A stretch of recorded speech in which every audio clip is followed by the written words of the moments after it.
Donc, bonjour et bienvenue dans cette présentation des VAE en assistance Bosch. Alors le but de cette vidéo, le but sera donc de vous donner les premiers rudiments pour que vous ayez les bons gestes, les bonnes habitudes avec ce type de vélo. Donc on va détailler donc cette présentation en deux temps. On va déjà détailler la partie cycle dans un premier temps et la partie électrique dans un deuxième temps. Donc déjà au niveau de la partie cycle, si vous n'avez jamais eu de frein disque hydraulique, il y a des précautions à prendre. Au départ, vous ne vous lancez pas dans des gros freinages parce que votre frein ne sera pas à 100% de ses capacités, il sera à peine à 25-30%. Il va falloir le roder pour acquérir les capacités de freinage. Pour le faire, c'est très simple, vous allez freiner par à-coups. Vous freinez, vous relâchez. Vous freinez, vous relâchez. Au fur et à mesure du rodage, vous allez prolonger le temps de friction tout en relâchant régulièrement et à la fin, vous appuierez un peu plus fort pour prononcer le rodage. Comptez bien une trentaine de bandes, il faut bien compter ça. Plus le rodage sera long et progressif et meilleur sera le freinage. Il est important donc de relâcher régulièrement pour permettre au frein de refroidir. En gros, il faut monter en température vos plaquettes et permettre par la rupture de la friction de créer un refroidissement des plaquettes pour qu'elles puissent refroidir. Ceci va créer l'état de surface de vos plaquettes qui va créer votre freinage et vous donner un frein puissant à la fin du rodage. Donc c'est une étape importante pour que vous ayez non seulement un frein durable mais de bonne qualité. Au niveau de l'excès de température, le risque justement c'est d'avoir un glaçage des plaquettes. C'est-à-dire qu'un excès de température, si vous ne relâchez pas suffisamment, vous risquez de monter les plaquettes à un point de fusion où les plaquettes vont se vitrifier sur leur état de surface et donc ne vont plus freiner correctement. Donc pour éviter ça, pensez à bien relâcher. Au niveau de la roue, si vous voulez retirer la roue pour un passage en voiture ou lors d'une crevaison par exemple, il faudra donc retirer l'attache rapide de façon différente, on le précisera peut-être un petit peu plus tard, suivant les méthodes et les différents types d'axes qui peuvent exister sur ce genre de vélo. Quand vous aurez retiré cette roue, vous allez avoir un espace libre au niveau de l'étrier de frein puisque le disque va partir avec la roue. Du coup, il n'y a plus de garde-fou au niveau de l'étrier. Le risque, c'est que si vous avez une action involontaire par vous-même sur le levier ou que lors d'un transport voiture, votre levier vient être appuyé à fond, les plaquettes vont obéir à cet ordre et refermer la mâchoire de l'étrier. Le risque, c'est d'avoir justement deux plaquettes qui vont directement se rejoindre et l'espace du disque ne sera plus disponible. Du coup, vous ne pourrez plus remettre du tout la roue. Donc pour éviter ce genre de problème, je vous conseille de mettre un petit dispositif qui vous est en général donné, qui est un cale-étrier, que vous allez introduire directement à la place du disque, la partie ourlée vers l'avant, ce qui va permettre de maintenir en place le dispositif même si les plaquettes ne le mordent pas et servir de garde-fou en l'absence du disque. Cela va donc permettre de sécuriser la mâchoire de l'étrier et d'éviter d'avoir ce genre de déboire. Au niveau de la chaîne, vous avez aussi une précaution qui est intimement liée avec le frein. Vous aurez à huiler la chaîne de temps en temps. Alors pas à toutes les sorties, quand il y en a besoin, vous utiliserez de préférence une burette qu'un spray. Si vous utilisez un spray huile, ce n'est pas interdit, mais à ce moment-là vous prenez des précautions. Vous allez donc couvrir les disques de façon à être sûr qu'il n'y a pas de vapograsses qui viennent le polluer. Le problème des bombes, elles font souvent des jets très très larges et le risque c'est justement qu'elles viennent polluer le disque, que le disque devienne gras et que les plaquettes absorbent ce gras au premier freinage. Ce gras va passer dans les plaquettes qui sont poreuses, elles vont rester dedans, les plaquettes seront foutues, bonnes achetées, et le disque on pourra le rattraper mais pas les plaquettes. Donc pour éviter ce genre de problème, je vous conseille d'utiliser plutôt une burette. Vous allez appliquer de l'huile directement sur la chaîne, de préférence par le bas. Vous faites le tour complet de la chaîne, dès que c'est fait, vous nettoyez l'excédent, vous faites passer les vitesses pour que ça passe bien partout et c'est tout. De temps en temps, vous pouvez utiliser du pétrole aromatisé ou un dégraissant moteur quelconque qu'on trouve dans toutes les grandes surfaces. Ça ressemble un peu à des bouteilles de white spirit. Il y a aussi d'autres produits comme le Mokov jaune qu'on voit notamment au magasin qui est un excellent produit pour dégraisser les chaînes. Vous l'appliquez avec une vieille brosse à dents recto verso. Dès que c'est bien propre, vous rehuilez, ça évite la prise de cambouis. Parce que si vous huilez sur de la crasse, ça va s'encrasser l'un dans l'autre et donc encrasser la transmission. Donc si vous ne le faites pas, c'est pas fatal, mais c'est bien pour préserver la transmission. Au niveau des pneus, donc la pression des pneus va varier suivant le type de vélo. En général, sur des VTT comme ça qui sont montés en pneus chambre, on les gonfle à 2,2 max en général. Si on est en 29 pouces ou en 27,5.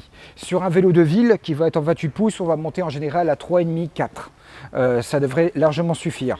Si vous êtes sur un vélo de route, on peut les monter jusqu'à 6 à peu près. C'est la pression qu'on va mettre en général sur ce genre de produit.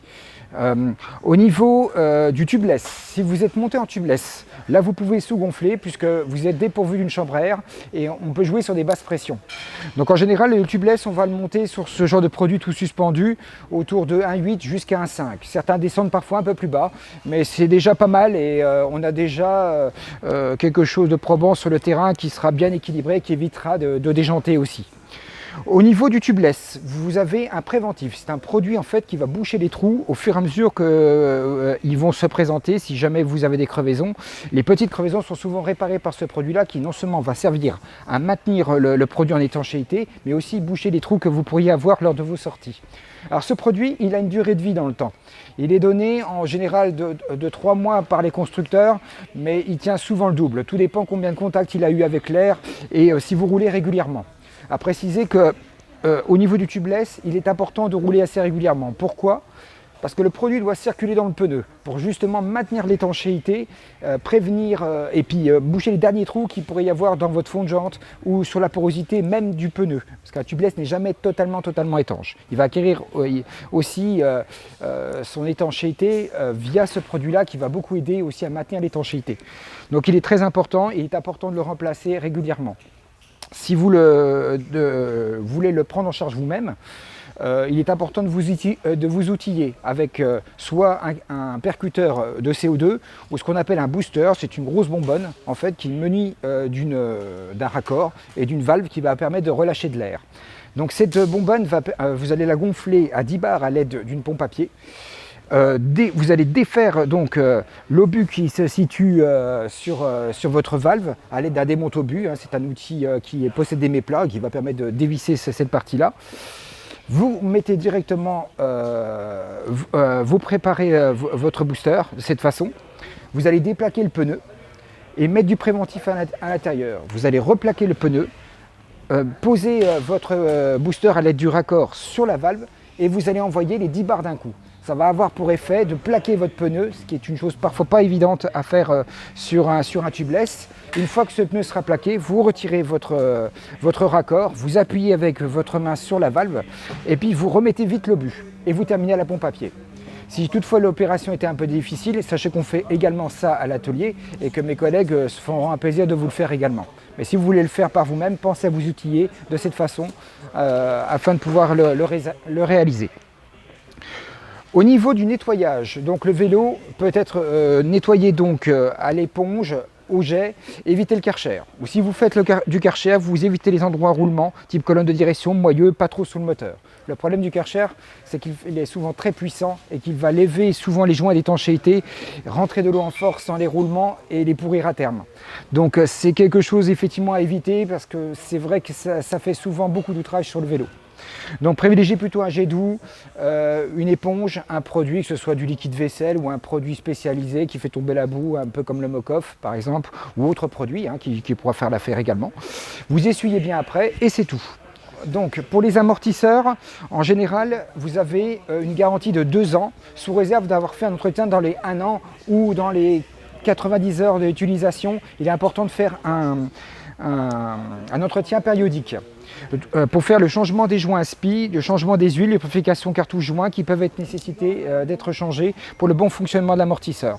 Donc pensez à le faire dans un laps de temps préconisé par le constructeur pour préserver la garantie et avoir toujours un matériel en bon état d'usage. Au niveau de la tige de selle, vous pouvez aussi avoir besoin de cet entretien. En général, un signe de fatigue est souvent présent sur ces tiges de selle et commence à s'affaisser quand la cartouche se fatigue et a besoin d'un entretien. La câblerie peut le nécessiter également au bout d'un moment quand elle deviendra vétuste et quand elle se sera un peu oxydée. Donc n'hésitez pas à passer vers l'atelier pour vérifier cela éventuellement. Au niveau des garanties, donc je n'en parlerai pas là parce qu'elle va différer considérablement d'une marque à l'autre. Certains auront 2 ans de garantie, d'autres 5, d'autres seront à vie, avec des cas de figure qui pourront varier pour leur enregistrement. Donc ça par contre, on vous les donnera directement en magasin. N'hésitez pas à demander à vos vendeurs ou aux mécanos quelles sont les conditions de garantie propres à chaque marque. Au niveau du fonctionnement des manettes, donc c'est classique. Chez Shimano, on tire, on pousse. chez SRAM, on pousse uniquement, on n'utilise que le pouce. Donc le principe est exactement le même, si ce n'est qu'il s'appliquera dans un sens ou dans un autre. Au niveau de la partie cycle, on aura à peu près tout vu. Tout le reste, c'est tout ce que vous pouvez connaître d'un vélo traditionnel, il n'y a rien de vraiment particulier. Sachez quand même qu'au niveau des... il y a un cas particulier, notamment au niveau du magasin, c'est qu'on propose en général une révision gratuite au bout d'un certain nombre de temps. En général, on la donne à 4 mois ou 250 bornes. Sur les électriques, parfois, ils sont paramétrés à 1000 bornes. Cette révision, en fait, est une révision de rodage qui va nous permettre de revoir votre vélo gratuitement. On ne comptera pas de main-d'œuvre la première fois. Pour vérifier les tensions de rayon, les coupes de serrage du vélo, l'indexation, c'est-à-dire les vitesses, et pour le cas de la partie électrique, une mise à jour pour vérifier si les programmes ont été améliorés ou si électroniquement tout le monde va bien. Donc ce genre de choses, c'est important, quand même de le faire, parce qu'un vélo neuf va forcément bouger un peu. Et donc le temps qu'il se stabilise, il peut être amené à être révisé pour voir justement si des petites choses ont bougé ou nécessitent un petit réajustement. Donc n'hésitez pas à en profiter, c'est inclus dans l'achat de votre vélo. Voilà pour la partie cycle. Nous allons maintenant passer à la partie électrique. Alors, pour la partie électrique, on va faire dans un deuxième temps donc, les explications de console qui sont un peu plus spécifiques suivant leur niveau de sophistication. On va déjà parler d'un élément important, à savoir la batterie. Donc la batterie, il y a donc plusieurs façons de faire une charge sur ce genre de vélo. Donc, soit vous allez pouvoir opérer la charge directement sur le vélo. En général, vous avez un petit clapet qui va se situer à différents endroits en fonction de ce que le constructeur aura élaboré. En l'occurrence ici, on a un petit capot de caoutchouc qu'il suffit de lever et vous avez une prise de charge ici. Au niveau de cette prise, vous pourrez examiner que vous avez donc une forme bien spécifique qui correspond à la prise de charge que vous avez sur le chargeur qui est munie de détrompeurs. Le but de Bosch, c'est d'éviter justement qu'on inverse la polarité et qu'il n'y ait qu'un sens possible. Donc vous n'avez juste qu'à connecter directement la prise de charge au support, directement ici, d'abord sur le vélo, puis sur le secteur. Ceci afin de permettre une meilleure communication du système avec celui, notamment du chargeur avec celui du vélo, et aussi d'éviter les arcs électriques éventuels. Quand vous avez donc connecté le chargeur, vous aurez donc une lecture de la charge qui va s'effectuer directement au niveau du display. Dès que celle-ci sera totalement achevée, tout va se couper automatiquement. Quand la charge sera terminée, pensez bien à débrancher votre chargeur. Il n'y a pas de risque normalement puisque le système est totalement doublé en sécurité, mais ça ne présente aucun avantage puisque en fait vous allez consommer. Donc pour quelle raison ? Tout simplement parce qu'au niveau de la batterie, vous avez ce qu'on appelle un BMS, c'est une intelligence embarquée qui va donc servir à contrôler le système dans la charge, dans tous les dysfonctionnements ou fonctionnements qu'il pourrait y avoir dans la batterie. Cette intelligence ne dort jamais. Elle surveille le vélo en permanence, c'est tout ce qui s'y passe. Et pour maintenir cette surveillance, elle a besoin de prendre l'énergie dans de la batterie, dans des quantités en général assez infinisimales, mais suffisantes pour qu'elle soit détectée au bout d'un certain temps par le chargeur qui va relancer la charge pour compenser cette petite perte de tension. Donc en gros, vous n'allez pas arrêter de charger, décharger, recharger, décharger, aucun intérêt. Donc pensez bien à débrancher votre produit. Si on va même plus loin, les constructeurs conseillent même de ne pas laisser un produit en charge sans surveillance. C'est vrai également pour un téléphone portable. Il n'y a jamais eu de problème, ou très rarement, mais tout simplement pour que vous puissiez avoir la main dessus si jamais il y avait une surcharge éventuelle, que vous puissiez, par vous-même, débrancher. Donc c'est toujours quelque chose qui peut être appréciable. Malgré tout, je vous rassure tout de suite, ces produits-là sont extrêmement fiables et à ce jour, je ne connais pas de cas de ce type-là, en tout cas pour les VAE. Au niveau de la charge hors vélo, donc, il y a une petite procédure particulière. Vous pouvez utiliser des clés qui vous sont fournies, en général avec vos vélos, qui vont vous permettre directement d'ouvrir une serrure qui se situe à différents endroits, suivant là où le constructeur l'a mis, afin de sortir la batterie. Donc, pour la sortir, il y a une procédure un petit peu particulière. Vous rentrez donc votre clé directement sur la serrure et vous allez tourner la serrure d'un cran sur la gauche. Vous allez avoir une auto-éjection de la batterie qui va s'opérer avec un cran de sûreté qui va maintenir la batterie en place. Alors moi, ce que je fais en général, quand on a la batterie fermée et qu'on se prépare à sortir la batterie, je mets toujours la main quand même dessous au cas où le système de sécurité serait défaillant. C'est rarement le cas, mais par précaution, je préfère le faire. Donc, on opère donc une première éjection qui va se faire de la batterie, et là, la batterie va rester ici. Tout simplement parce que Bosch a prévu un cran de sûreté pour que les gens qui ont des batteries comme ça, qui s'éjectent par le bas, ne descendent pas par gravité et soient surpris par l'éjection et que la batterie vienne s'échouer au sol et risque d'être abîmée. Donc, quand vous en serez là, il y a un bouton que vous avez directement ici, sur lequel vous allez appuyer et qui va vous permettre de terminer l'éjection de la batterie. Au dos de la batterie, vous allez trouver la même prise de charge que sur le côté. Vous n'avez juste qu'à le connecter directement au chargeur et à brancher de la même façon.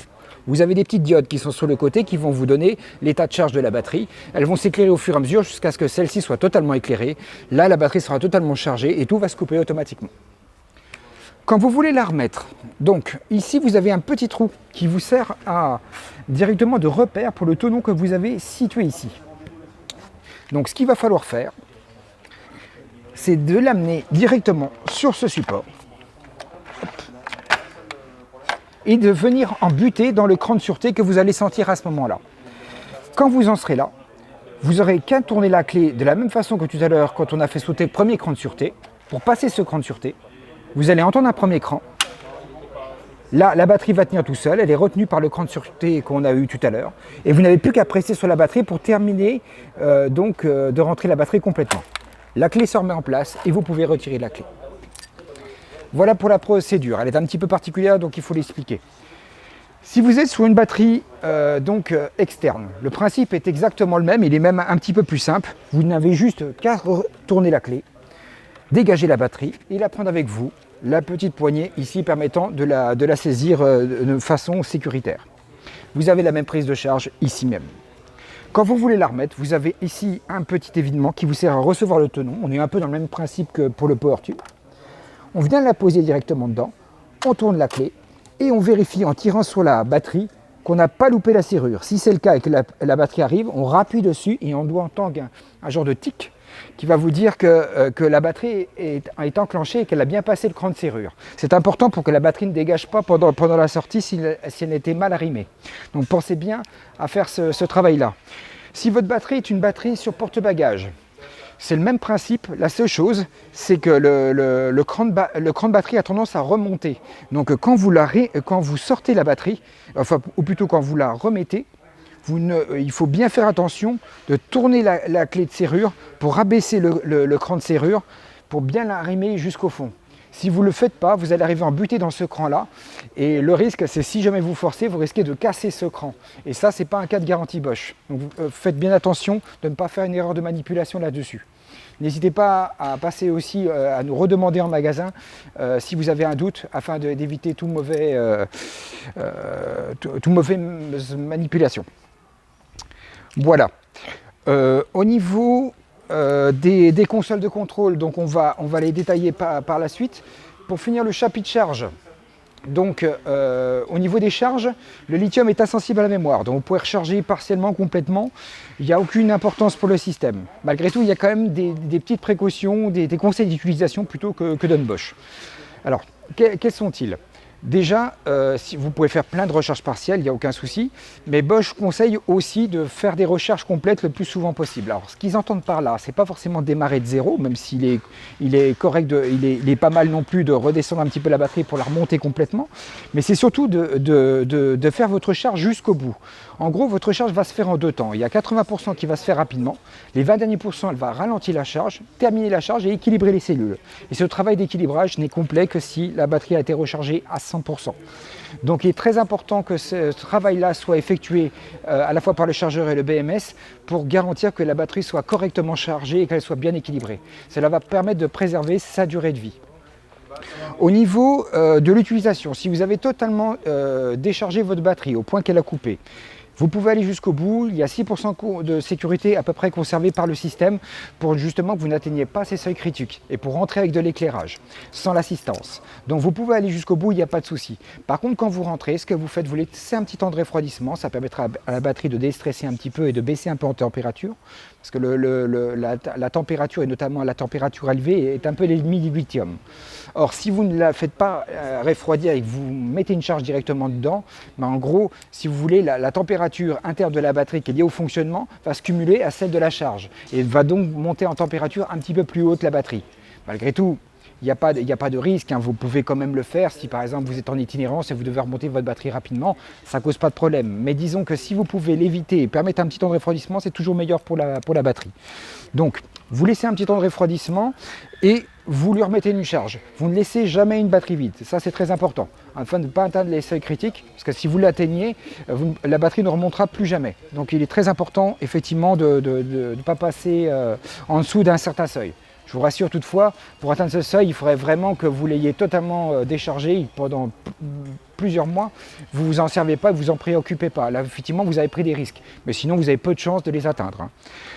Au niveau de l'hivernage, donc c'est le contraire. Si vous devez par exemple stocker votre vélo en hiver, que vous n'en servez pas pendant plusieurs mois. Alors j'entends plusieurs mois, hein, une semaine, 15 jours, ça compte pas. Mais plusieurs mois, eh bien, il vaut mieux la laisser à 2 carrés que plein pot. Tout simplement parce qu'une énergie engendre une certaine force dans la batterie et qui s'oppose à elle. Et en gros, ça va fatiguer la batterie. C'est un peu comme si je mettais 2 kg qui s'étirent dans vos mains ou si je mettais 12 kg. Vous n'aurez pas la même force pour la retenir. Et donc, en gros, ça va créer des efforts sur la batterie qui vont la fatiguer. Donc, pour éviter qu'elle soit atteinte par cette fatigue liée à une charge trop importante retenue dedans, je vous conseille de la laisser à 2 ou 3 carrés max. En général, 2 carrés, c'est l'idéal. D'ailleurs, les vélos nous sont fournis pour cette raison, c'est qu'à ce degré-là, le vélo peut rester très longtemps sans être chargé, et en même temps, il est suffisamment chargé pour tenir très longtemps sans être rechargé. Et en même temps, la force qui s'exerce dans la batterie n'émet très peu de résistance à la batterie, elle la supporte parfaitement, et la batterie peut être conservée longtemps dans cet état-là. C'est l'état idéal pour maintenir une batterie longtemps sans la recharger. Et c'est l'idéal pour elle. Au niveau des charges, on aura vu à peu près tout. Maintenant, le stockage. Alors, au niveau du stockage, sachez qu'une batterie est sensible à la température. Alors, tout ce que je vais vous expliquer là, c'est avec un vélo à l'arrêt, pas un vélo qui fonctionne. C'est-à-dire que la température va forcément varier en fonction de l'utilisation, mais la batterie peut encaisser ça. En hiver, vous tirez sur la batterie, ça les chauffe, et le déplacement d'air en été la refroidit. Donc ce que je vais vous dire là, ça va être surtout avec un vélo statique. Si vous devez laisser votre vélo dans un endroit très froid, il est possible effectivement que ça affecte son autonomie. Alors, tout simplement parce que l'électrolyse est un petit peu figée et que la batterie aura du mal à délivrer de l'énergie. Donc sachez que cette perte de performance qui va être liée essentiellement sur l'autonomie n'est que momentanée. À partir du moment où la batterie est remontée en température, vous aurez à nouveau toutes les performances de la batterie. Le froid n'abîme pas le lithium. Hein. Si par contre vous avez un froid très très intense, si vous avez laissé par exemple par 0 degré pendant des heures votre vélo, il est possible que la batterie soit un petit peu congelée. Si c'est le cas, effectivement, il est possible que le BMS, l'intelligence de la batterie, refuse la charge. Tout simplement parce qu'elle a une sonde qui mesure la température du lithium. Et s'il voit que vous voulez rentrer de l'énergie dans une batterie congelée, il va toujours prendre le parti de sauver le système et de vous empêcher de faire une mauvaise manipulation. Il empêchera donc cette recharge. À ce moment-là, si ça arrive, vous prenez votre batterie, vous l'emmenez chez vous, à une température ambiante. Dès que la batterie sera montée à une température acceptable de sécurité, le BMS lèvera cette sécurité et vous pourrez à nouveau charger. Donc voilà un petit peu les risques du froid. Maintenant la chaleur. La chaleur c'est justement l'élément le plus important, c'est celui qui va le plus dégrader la batterie. Là on parle vraiment d'une dégradation chimique de la batterie. Donc si vous devez laisser votre vélo en plein soleil, sur un gros cagnard de 40 degrés, et vous n'avez pas le choix de le laisser en plein soleil, si vous pouvez mettre la batterie à l'ombre, c'est toujours mieux. Parce que ça évidemment, ça va beaucoup la dégrader. Donc évitez les prises de température fortes, hautes. Au niveau maintenant du transport, il y a au niveau de la réglementation une batterie considérée comme un matériau potentiellement dangereux. Alors, Je m'entends par là, elle n'est pas dangereuse tant qu'on ne l'abîme pas, mais si on la détériore, elle peut devenir instable. Pour cette raison, au niveau de la réglementation, il n'est pas autorisé de transporter des batteries sur un vélo à l'extérieur d'un véhicule automobile. Ce qui veut dire que si vous êtes sur un attelage boule et que votre vélo possède une batterie externe comme sur le vélo que vous avez ici, vous devez normalement la retirer et la mettre dans votre véhicule et de préférence dans un carton classe 9. Pour la bonne et simple raison que si jamais les pompiers sont amenés à intervenir dans votre véhicule en feu, qu'ils sachent qu'il y a une batterie à bord, qui ne s'éteint pas avec n'importe quel produit et qui peut leur exploser la figure. Ils prendront donc des précautions de ce fait. Si vous avez une batterie interne à votre vélo, il y a une tolérance là-dessus, normalement vous pouvez la garder sur votre attelage. Mais de préférence pour les risques de percussion par l'arrière d'un autre véhicule, nous vous conseillons fortement de la dégager si cela est possible et si le vélo peut permettre l'extraction de la batterie, parce qu'il y a des cas où la batterie ne s'extrait pas. Et bien de préférence, mettez-la dans votre véhicule et dans un carton classe 9. Voilà pour toute la partie électrique. Donc, pour la mise en route du système, cela va dépendre du niveau de sophistication de la commande en question. Grosso modo, le principe va être un peu le même, avec différentes fonctions qui seront plus ou moins évoluées en fonction des systèmes, mais le principe sera souvent assez proche. Alors, on va déjà prendre en exemple le Purion, qui est peut-être la console la plus répandue sur les systèmes Bosch, pour vous montrer un petit peu comment tout cela fonctionne. Donc déjà pour la mise en route, vous avez un bouton sur le dessus de la commande. Vous appuyez brièvement dessus. Vous attendez que tout l'écran s'affiche. Tant que tout n'est pas affiché, vous ne bougez pas le vélo, vous n'appuyez pas sur les pédales. Le système se calibre, il faut le laisser tranquille. Bon, si vous le faites, le système devrait s'en remettre. Si vous faites par contre ça avec un système Shimano, qu'on ne va pas voir ici tout de suite, ça risque de le mettre en panne. Si cela arrive, vous éteignez la console et vous le rallumez, le système va devenir normal sans aucun souci. Pour le système Bosch, donc si vous le faites, en principe, il a une tolérance, il va arriver quand même à pallier à ça. Donc, vous mettez en route ici, vous attendez que tout l'écran s'affiche. À partir du moment où il est affiché, vous pouvez faire ce que vous voulez. Donc les assistants se retouchent grâce à l'aide de la touche plus et moins que vous avez ici et ici. Plus d'assistance, moins d'assistance. Vous avez 4 niveaux d'assistance si on élimine le off qui n'est pas une assistance. Là, le système est précalibré, prêt à fonctionner, mais il n'est pas actif. J'appuie sur la touche plus, j'arrive sur le mode éco. En mode éco, la machine va vous restituer ce qu'il faut pour vous soulager de la masse du vélo. Le reste, c'est vous qui le donnez. Donc en gros, vous êtes en équivalence avec un vélo ordinaire, mais sans être défavorisé par la masse que représente le vélo. Ça va être l'idéal pour être en équivalence avec un vélo classique, sans être défavorisé par la masse du vélo. Je passe en mode touring. Le mode touring va être 2 fois votre force. Donc là, l'assistance ressent beaucoup plus. Elle va plus porter votre effort. L'effort sera toujours possible, mais avec un effort moins traumatique que vous pourrez gérer sur la longueur et qui fera un compromis entre l'autonomie et la puissance restituée. En gros, c'est l'idéal pour avoir une bonne restitution de puissance, avoir une possibilité de se dépenser mais avec un effort moins traumatisant et idéal aussi pour une reprise de forme, par exemple. Après, vous allez trouver donc soit le IMTB ou le mode sport. Le IMTB, on va le mettre juste à part pour le moment, parce que là, il s'agit d'un vélo urbain, donc qui a été programmé comme tel, parce que le moteur est un moteur performance, qui est donc un moteur un peu plus sportif, et sur lequel il y a ce genre de programmation, mais en général, c'est une programmation qu'on va plutôt retrouver sur les moteurs CX de Bosch, qui sont des moteurs essentiellement VTT. Donc, comme son nom l'indique, c'est e-mountain bike. C'est un mode qui a été conçu surtout pour le VTT. En gros, à ce niveau d'assistance plus ou moins intelligent va s'ajuster en fonction d'un algorithme très complexe qui va lui permettre de prendre en compte à la fois votre cadence, votre puissance personnelle et le pourcentage de la pente. En gros, il est fait pour le trialisant. Pour les endroits délicats, il vous faut plus d'attraction que d'accélération brutale et d'avoir une assistance qui s'ajuste en fonction d'une cadence qui ne serait pas forcément régulière si vous êtes renvoyé par le terrain. Et d'adapter la puissance en temps réel de façon différente. La particularité aussi du MTB, notamment sur les nouvelles mises à jour, elle va rajouter un quart de tour de manivelle sans mouvement de votre part. En gros, si vous êtes par exemple, vous avez franchi un tronc d'arbre avec la roue avant, vous arrivez à buter dans le tronc d'arbre avec votre manivelle et vous ne pouvez pas bouger, et ben le vélo va repousser le vélo pour vous passer la roue arrière. Si vous avez par exemple un escalier dans lequel vous êtes embuté sur un temps mort bas puis vous avez du mal à remettre un tour de pédale, et ben en gros la machine va repousser pour vous permettre de mettre ce tour de pédale et vous allez gravir comme ça votre escalier. Donc ça va être un programme de franchissement idéal à condition d'avoir de la pente. ce qu'il ne faut pas oublier, c'est que c'est un programme qui est efficace que dans le montant trialisant. En dehors, c'est peut-être pas nécessaire de rester dessus parce que c'est aussi un mode qui va forcément consommer plus puisqu'il va s'ajuster à la moindre variation de ce que vous allez faire. Donc si on regarde, sa courbe n'est pas comme ça, mais elle est comme ça. Donc forcément, il va consommer un petit peu plus. Par contre, il sera super intuitif et pourra vous sortir de bien des situations délicates.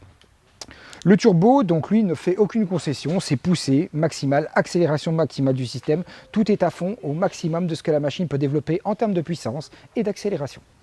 Donc là, vous êtes totalement soulagé de l'effort. Si vous mettez sur le bon rapport de vitesse, vous accompagnez plus le mouvement qu'autre chose. Ça va forcément consommer plus, mais ça va totalement vous soulager de l'effort. Et vous aurez un comportement très sportif avec des accélérations très prononcées. Donc voilà pour les assistances. Au niveau du Purion, à part le niveau d'assistance que vous voyez affiché ici, vous pouvez faire afficher des informations complémentaires. Pour les faire afficher, c'est tout simple, vous restez appuyé sur la touche moins pendant à peu près 2 secondes jusqu'à ce que la fonction s'affiche. Exemple, voilà. Là je tombe sur le trip, c'est le kilomètre jour. Je reste appuyé à nouveau, je relâche, j'ai le kilomètre total parcouru par le vélo. Je reste appuyé, je relâche, j'ai l'autonomie exprimée en kilomètres réels, recalculée tous les 50 mètres par le système. En gros, ce système-là va permettre de calculer l'autonomie qui vous reste en kilométrage suivant le niveau d'assistance que vous avez sélectionné. Alors, cette variante va, comme on l'indique, ça va varier sans arrêt. Elle va jouer au yo-yo. Vous êtes sur une pente comme ça, le système croit que ça va être sur une pente comme ça jusqu'au bout. Donc, il va revoir le pronostic à la baisse. Dès que vous allez être sur du plat, il va recalculer à la hausse cette autonomie. Donc, moi, ce que je vous conseille, c'est plutôt d'utiliser les barres de niveau d'assistance qui se situent juste en bas, qui vous définissent en pavé ce qui vous reste en termes d'autonomie, et d'aller voir quand il vous reste un carré, combien de kilomètres il vous reste. C'est plutôt comme ça qu'il faut l'utiliser. Vous restez appuyé à nouveau et vous retombez sur l'assistance et ainsi de suite. Si vous voulez faire un reset des fonctions que nous venons de voir, vous pouvez tout remettre à zéro, sauf le kilomètre total. Lui, il ne peut pas être remis à zéro puisqu'il est asservi au moteur. Donc, vous allez sur une fonction que vous pouvez remettre à zéro, par exemple le kilomètre jour, on va imaginer qu'on a 9 bornes affichées. Et bien si je veux les effacer, je reste appuyé sur les touches moins et plus, et je les maintiens appuyés. Vous allez voir écrit reset. Dès que c'est remis à zéro, vous relâchez les 2 boutons. Exemple. Voilà. On vient de le faire. Donc, c'est pas plus difficile que ça. Au niveau de la commande, vous avez aussi une aide à la marche. Donc, pour l'aide à la marche, vous avez un bouton qui se situe à l'opposé du bouton d'allumage, qui est ici. Vous appuyez brièvement et vous voyez qu'il vous marque d'appuyer sur la touche plus. Vous avez 3 secondes pour le faire. Si vous ne l'avez pas fait dans les 3 secondes, le système va se désactiver et repartir sur l'assistance normale. Donc, vous appuyez brièvement sur cette touche et vous restez appuyé sur la touche plus. Et le vélo part tout seul. Si je relâche le bouton plus, l'aide à la marche va se stopper. Si je rappuie sur le bouton plus dans les 3 secondes, c'est toujours valable, il va retracter le vélo. En gros, ça va vous servir notamment pour un VTT à monter une pente que vous auriez du mal à négocier sans avoir le vélo sur les bras, et il vous aidera un petit peu à monter. Et dans une pente de garage, par exemple, pour un vélo urbain, ça peut être très utile aussi. Donc, à bien préciser qu'il ne faut pas appuyer sur les 2 boutons. Vous appuyez d'abord sur celui-ci et vous restez appuyé sur le bouton plus, pas sur les 2 en même temps. Voilà. C'est souvent une erreur qu'on voit souvent, donc je le reprécise. Au niveau de l'éclairage, alors ça va concerner surtout les vélos urbains ou les VTT équipés d'éclairage, ce qui n'est pas fréquent, mais ça peut arriver. Donc pour éclairer, vous allez appuyer sur la touche plus pendant à peu près 2 secondes. Vous allez voir que l'éclairage s'active et que vous avez un voyant d'éclairage qui vous indique que l'éclairage est actif. Quand je veux l'éteindre, je fais exactement la même opération. Je reste appuyé sur le bouton. Quand l'éclairage est éteint, je relâche le bouton. Et voilà. Pour éteindre le système de la même façon que vous l'avez allumé, une touche brève suffit, directement. Alors, au niveau de cette console-là, une petite précision à apporter. Vous avez 2 petites piles dedans. Ce sont des CR 2016 en général qui sont notées dedans. Et elles vont servir, ces piles, à donner une impulsion électrique au système pour le lancer. Une fois qu'il est lancé, c'est la batterie générale qui entretient l'ensemble. Donc, il est important que ces piles soient bien actives, qu'elles aient de l'énergie pour pouvoir justement mettre en route le vélo. Donc, si un jour la commande de contrôle vous marque low bat, batterie basse en anglais, elle ne parle pas de la batterie générale, elle parle bien de la batterie interne de la console de contrôle. Ça voudra dire qu'à ce moment-là, il faudra penser à les changer. Si vous ne le faites pas, vous avez un temps de sécurité, il vous prévient longtemps à l'avance, le jour où elles sont totalement mortes, vous pouvez plus remettre en route le vélo. Alors si ça arrive, Bosch, ils aiment bien les solutions de secours, ils ont prévu des possibilités qui ont été laissées ou non par le constructeur, parce que parfois le constructeur n'y pense pas toujours et parfois bouche certains boutons ou certains allumages de secours que Bosch a prévus. Donc là c'est à voir fonction du produit que vous avez. Mais pour l'exemple qu'on a ici, vous avez un bouton ici sur la batterie. Si vous appuyez dessus, vous déclenchez l'énergie à la source même de la base d'énergie du vélo. Et donc ça va lancer directement le système et le système va se mettre en route. Voilà. Donc c'est un moyen de vous en sortir si vous avez trop tardé à changer vos piles. Si vous voulez le mettre en route d'une autre façon, il y a encore une autre petite astuce. Alors cette astuce que je vais vous donner n'est valable que pour les moteurs génération 3, c'est-à-dire les gammes actives, Active Plus et Performance. Le CX n'est pas concerné, tout simplement parce que le CX a une roue libre intégrée dans le moteur qui ne permet pas de faire appel à cette astuce-là. Donc pour ce vélo-là, il suffira de tourner les manivelles à l'envers et vous allez créer un courant dans le bobinage qui va lancer le système.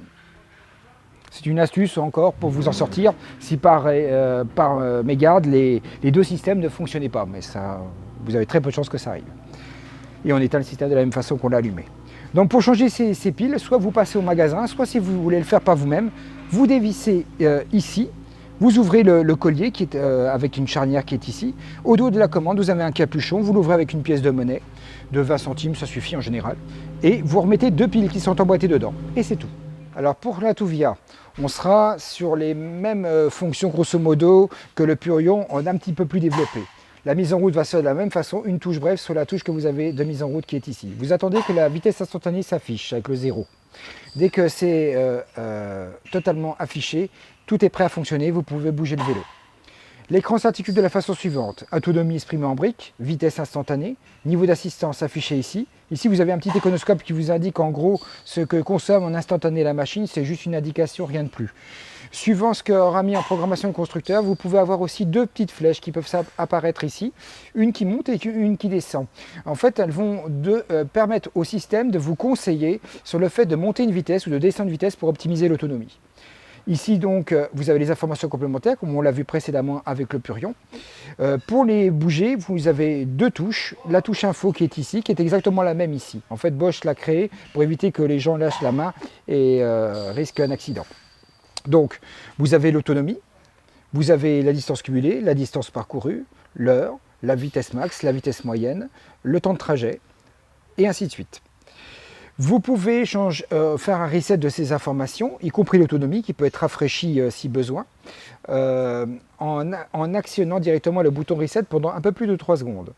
Dès que vous l'avez fait, hop, la fonction est remise à 0. Si je passe sur la suivante, alors pas l'heure parce que ça ne se rafraîchira pas, à partir de la deuxième fonction à 0, en général le système rebascule tout complètement à 0, à l'exception du kilomètre total qui bien sûr, étant asservi au moteur, ne peut pas être bougé. Au niveau donc de l'éclairage, vous avez une touche d'éclairage spécifique, vous appuyez dessus, l'éclairage se met en route, vous avez un voyant qui vous indique que l'éclairage est actif et vous l'éteignez de la même façon en appuyant avec une touche brève. Pour l'aide à la marche, vous avez un petit bouton qui est en fait situé juste ici. Vous appuyez brièvement et vous restez appuyé sur la touche plus, comme pour le Purion. On est à peu près sur le même principe. Au niveau de l'extinction du système, donc, vous coupez le système en appuyant brièvement sur la touche d'allumage. Vous avez la possibilité aussi de retirer le petit display Tuvia en appuyant sur la petite languette qui est juste derrière et en tirant la console de façon translatoire. Là, je ne pourrais pas le faire parce qu'ils mettent souvent une vis de sécurité chez KTM qui empêche de le faire. Il est tout à fait possible de la retirer après pour rendre la console extrayable. Donc je vous conseille de le faire quand vous laissez votre vélo dehors, de façon à ce qu'il ne vous soit pas dérobé. Ça va déjà permettre d'éviter que le vélo soit mis en route si le voleur en question n'a pas de console Tuvia, et ça vous évitera de vous le faire voler, vu que c'est un produit quand même qui est assez onéreux, autour de 120 €. Donc c'est toujours bien de le préserver. Au niveau de cette console, vous avez une mini batterie qui sert à lancer une impulsion au système pour le réveiller et le mettre en route, un peu comme les piles du Purion. Donc cette petite batterie est vraiment de petite taille. Il n'y a pas nécessité de le recharger tant que vous vous servez régulièrement de votre vélo, tout simplement parce que le vélo va le recharger en fonctionnement.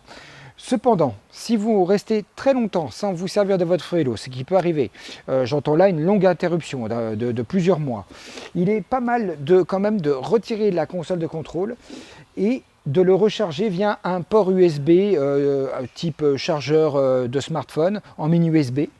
Et vous pourrez le connecter directement ici. Vous avez juste à lever le petit clapet en caoutchouc qui est ici, qui est en fait la prise qui nous sert, nous, à l'outil diagnostic, mais qui peut servir aussi à la recharge du système. Dans ce cas-là, vous retirez la console de contrôle, vous connectez un chargeur de smartphone et vous le connectez à une prise de courant pour recharger la batterie interne. Il est important de le faire car si vous ne le faisiez pas et que la batterie vient atteindre un seuil critique, le display ne pourrait plus jamais mettre en route le système. Alors si ça arrive, n'oubliez pas que vous, comme on en a parlé tout à l'heure, que vous avez un bouton de mise en route de secours. Il n'est peut-être pas nécessaire de changer cette console uniquement pour ça, sauf si vous n'aviez pas de système de secours d'allumage autre que celui de la console elle-même. Donc n'hésitez pas à demander conseil auprès de votre vendeur pour ce genre de dysfonctionnement si cela venait à arriver. Voilà. On a fait le tour pour l'Intuvia. Pour la console Keox, donc pareil, on va être dans la même type de fonctionnement que la console Intuvia, à savoir une mise en route par le bouton de mise en route qui est ici. Vous appuyez brièvement, vous attendez que tout l'écran s'affiche. Dès que tout est affiché, vous pouvez donc travailler. L'écran s'articule de la même façon, avec la vitesse instantanée affichée ici.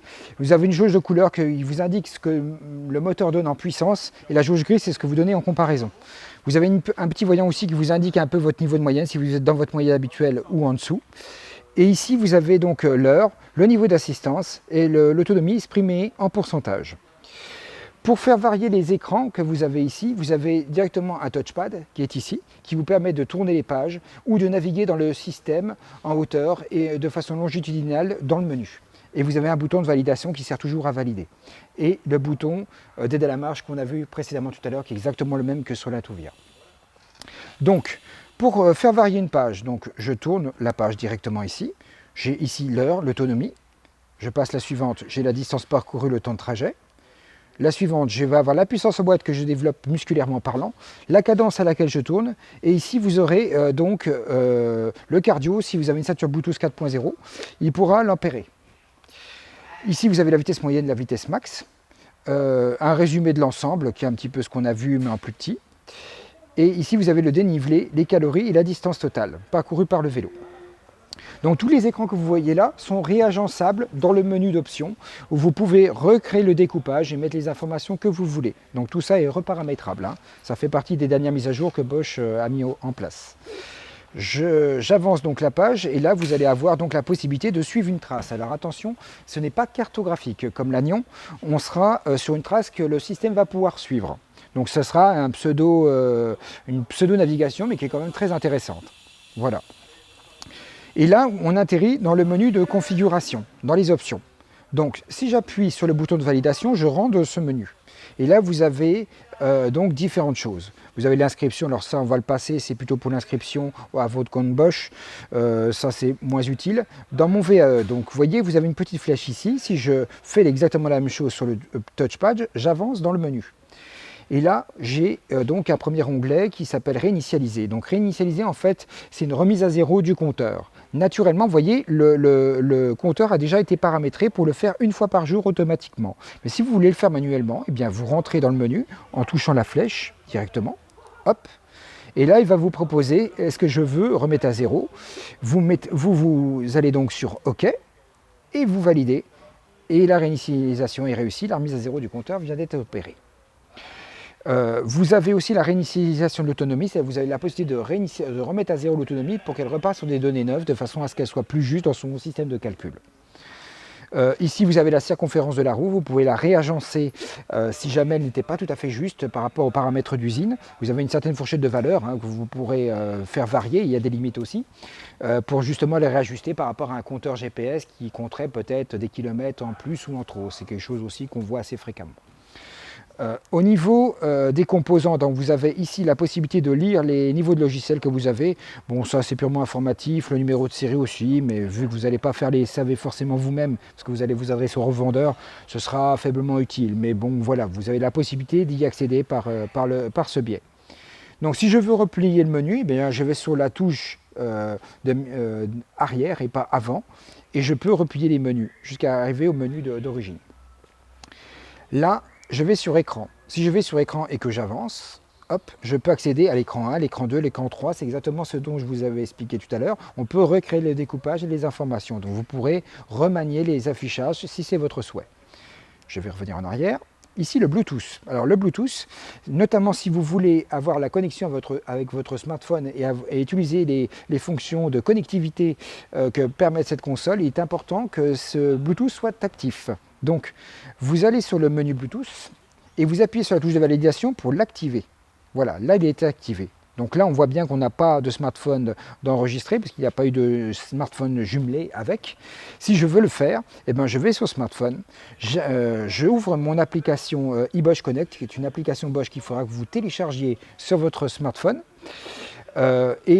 Sur cette application, vous avez vers le bas un onglet qui vous permet d'ajouter un périphérique. Vous cliquez dessus. Vous cliquez sur la touche d'éclairage pendant à peu près 4 secondes et il y a un ampérage qui va s'opérer et ils vont se jumeler. À partir du moment où ils sont jumelés, ils vont se reconnaître l'un et l'autre à l'ouverture. Donc ça vous permettra d'avoir tout ce qu'a pu enregistrer le vélo sur votre compte Bosch eBike Connect et vice versa. De transférer des données, notamment un tracé sur le Keox. Donc voilà pour la configuration du système. Donc si je vais dedans, vous avez la luminosité que vous pouvez faire varier en luminosité, l'heure, la date, également si vous voulez qu'il s'exprime en miles ou en kilomètres, enfin tout ce qu'on voit je dirais en configuration de base que vous pouvez modifier comme vous le souhaitez, ainsi que la langue. Donc ça en général c'est souvent paramétré déjà par mes collègues à l'atelier avant de vous le donner, mais si vous voulez les retoucher, vous pouvez les retoucher directement par ce biais. Donc je vais replier maintenant le menu complet et je retombe à nouveau sur les écrans d'origine. Donc voilà un petit peu le tour qu'on peut faire sur le Keox pour vous donner déjà les bases. Le reste vous pourrez le voir aussi sur des tutos qui sont déjà bien achalandés en général sur le net. Au niveau de la console, donc pour l'éteindre de la même façon que vous l'avez allumé, une touche brève. Il vous dit au revoir et il se coupe directement. Vous avez la possibilité de le retirer également. Là, je ne le retire pas parce qu'il y a aussi la vis de sécurité de KTM qui va l'empêcher. Donc effectivement, si vous avez ce genre de vélo, veillez bien à vérifier que la vis de sécurité ne soit pas vissée. Si ça ne vient pas naturellement, ne forcez pas parce que vous allez casser la fixation de console. À ce moment-là, n'hésitez pas à venir à l'atelier ou vous renseigner auprès de votre vendeur pour voir si la vis de sécurité n'aura pas été omise d'être retirée. Donc vous pouvez la retirer également. Et ici, vous avez un petit capot en caoutchouc que vous pouvez lever. Dessous, vous avez une prise mini USB, comme sur la Tuvia, qui permettra de recharger la console si le vélo ne pouvait pas opérer cette tâche pour recharger sa batterie interne. Il est important de le faire pour ne pas tuer la batterie interne, qui est importante pour la mise en route du système. D'autant que c'est une console qui vaut quand même pas loin de 200 €, donc c'est quelque chose auquel il faut faire attention. Voilà. Donc là, vous savez à peu près tout sur les bases du système. On ne développera pas le Nion malheureusement parce qu'on ne l'a pas actuellement en magasin sur un vélo complet pour pouvoir vous le détailler un petit peu. Mais par contre, vous pourrez trouver également pas mal de tutos dessus et des essais qui ont été déjà faits, qui sont disponibles sur YouTube et sur d'autres plateformes. Je vous invite à le regarder parce que c'est un produit particulièrement somptueux qui fonctionne très bien, qui est en plus tactile, qui marche en 4G, qui est cartographique. C'est en gros le Keox en plus performant.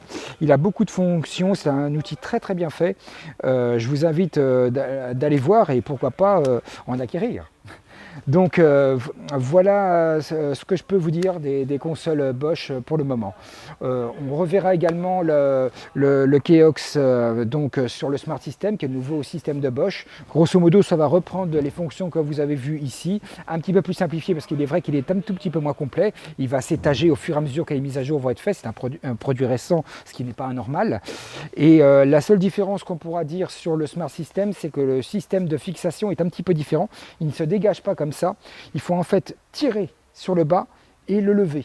Vous avez un système de ressort sur le dessus qui assure la fixation. Il n'y a plus d'aimant comme sur le Keox. Donc c'est la grosse différence. La commande va marcher sensiblement de la même façon. La différence par contre, ce sera surtout l'aide à la marche qui va se faire avec la touche du bas. en restant appuyé, il va vous demander d'avancer le vélo, vous l'avancez et vous réappuyez. Et là, l'assistance à la marche va se mettre en route. Il y a aussi un avantage sur cette aide à la marche qui a été bien améliorée par Bosch, c'est aussi un frein intégré qui va éviter que la machine recule si vous relâchez le bouton. Il y aura un frein électrique qui va être créé par le moteur qui va permettre de maintenir la machine et éviter qu'elle redescende si vous aviez désappuyé sur le bouton d'aide à la marche, ce qui est très avantageux. Donc c'est là la seule différence, grande différence on va dire qu'il y aura sur cette console là, et sur le fait que cette console intègre dorénavant l'intelligence du système. La console est optionnelle, elle peut fonctionner sans, elle peut être additionnée avec, et vous aurez différents périphériques aussi qui vont pouvoir s'adapter par la suite que Bosch est en train de développer. Donc notamment votre smartphone et d'autres consoles qui viendront se développer et se poser sur un support qui sera universel. Donc voilà ce que je peux vous en dire. N'hésitez pas à revenir vers nous si vous souhaitez des compléments d'information. Ceci reste une base, elle n'est peut-être pas tout à fait complète, mais elle vous permettra au moins d'avoir les bases pour pouvoir commencer à travailler avec votre système et pouvoir l'utiliser déjà avec toutes les fonctions qu'elle permettent de vous proposer. J'espère que cette présentation vous permettra déjà d'avoir un usage plus clair et que vous pourrez vous y référer pour avoir les bons usages sur votre vélo. Vous avez au moins toute la base, je dirais, pour bien fonctionner avec les éléments que je vous ai donnés. Et on détaillera donc au fur et à mesure les différents éléments spécifiques, soit dans d'autres vidéos ou sur d'autres présentations que nous tâcherons de faire à l'avenir. Voilà, eh bien, très bon usage de vos vélos et à bientôt chez Chris Bike.